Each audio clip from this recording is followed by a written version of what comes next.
So this is a normal double-level corridor building that I've rotated. You'll see in a minute it's going to be 3D. And it's the basis for all high-rise housing. So, and the kind of housing they're building on the Toronto waterfront. It's got a corridor in the middle, 2 fire stairs, usually embedded in the plan to maximize windows for units and apartments, an elevator bank, 2 4 elevators, and then residential units around the perimeter. And so this is the logic of a single floor that becomes the logic of an entire building. And so this is a repeatable concept for a kind of file cabinet of floors that can be 10 stories, can be 80 stories, it's the same concept. So here are the floors here.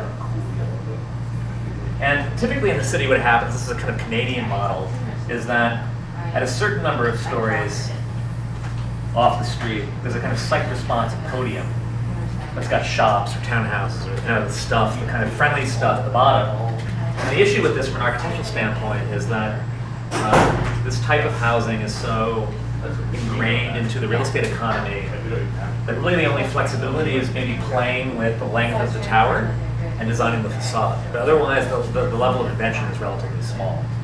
If we stay 4 stories or less, or 5 stories or less, under 65 feet, there's a whole new range of options for what housing can be.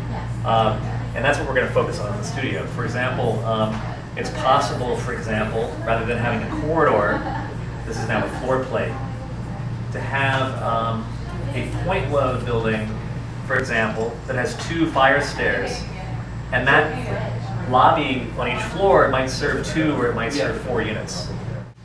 So what's maybe more interesting about this smaller scale of housing on the plan are the opportunities in sections. So if I draw, let's say, the ground plane here, and this is the street, sidewalk, maybe a back garden and an alley condition back here.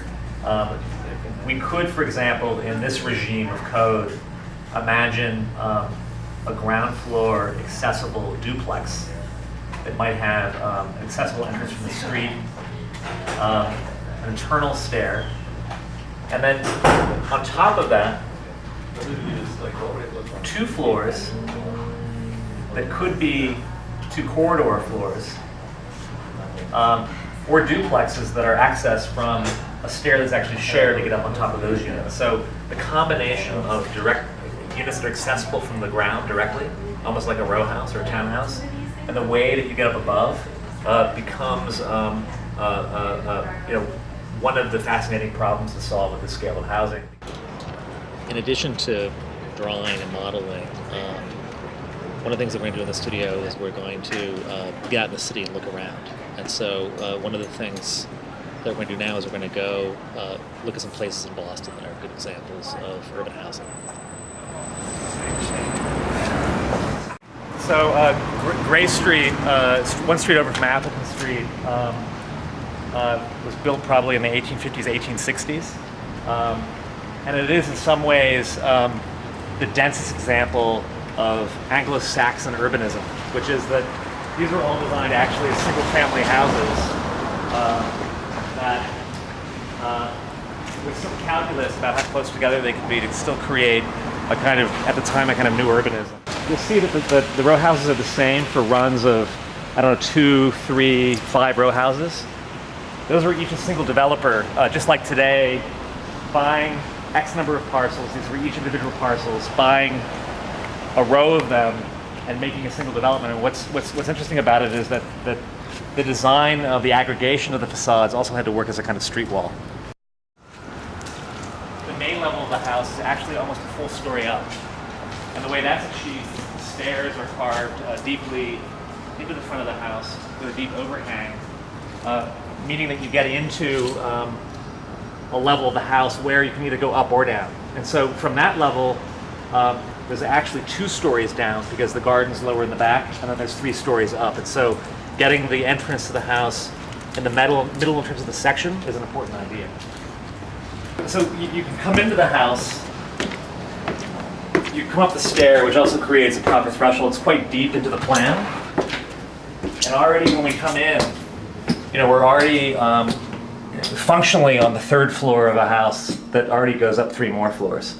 And you can see also that the house itself is actually very shallow in terms of its depth. So it's really trying to get a very vertical house that fits within the logic of the plan. So the stair just continues up quite efficiently along one wall, and then all the living space is off to one side, like kind of the layout of a typical row house. Just an extreme example. This overlap and negotiation of public and private, these semi-private alleys, are another kind of pattern or texture that I think in contemporary visions of housing also need to be explored. You get people's kind of vines growing over the top, their back gateways in, a backyard here.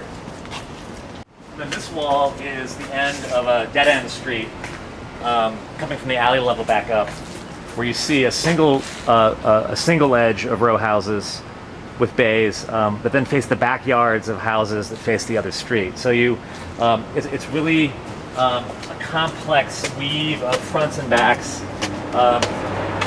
to explore again different typologies. It's again, the South End is a kind of typological laboratory about fronts, backs, sun exposure, and even the idea of repetition. You can see this is all one developer for the 9 or 10 houses running all the way down, all built at probably one time.